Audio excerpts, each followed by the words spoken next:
Bienvenue dans votre chaîne préférée, l'information en temps réel, la République de l'info. Avant de commencer, n'hésitez pas à vous abonner à la chaîne et d'être courtois dans les commentaires. Les exactions des groupes armés ont fait plus d'1 millier de victimes et entraîné le déplacement de près de 2 millions de personnes. Au moins 30 présumés djihadistes ont été neutralisés. Lundi 9 janvier 2023, au cours de violents affrontements entre des hommes armés et les combattants burkinabés dans la commune de Gaïri dans l'est du pays, ont rapporté des sources sécuritaires et locales. Elles ont indiqué que les combats ont opposé les soldats et leurs auxiliaires civils, appuyés par de l'armée de l'air à des militants du groupe de soutien à l'islam et aux musulmans, GFIM.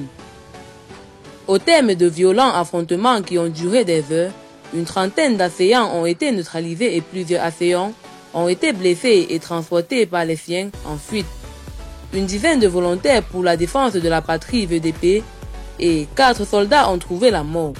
D'importants dégâts matériels ont été signalés.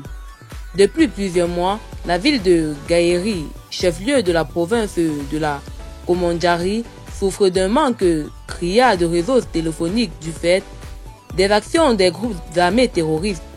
Mi-novembre 2022, des populations de cette localité ont battu le pavé à Gaïri pour exprimer leur ras-le-bol face à la situation qui prévaut dans la Komandjari.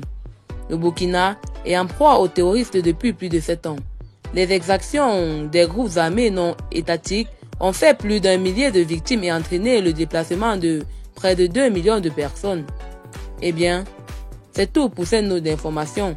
N'hésitez pas à mettre en commentaire vos impressions et à très bientôt pour une nouvelle note d'information.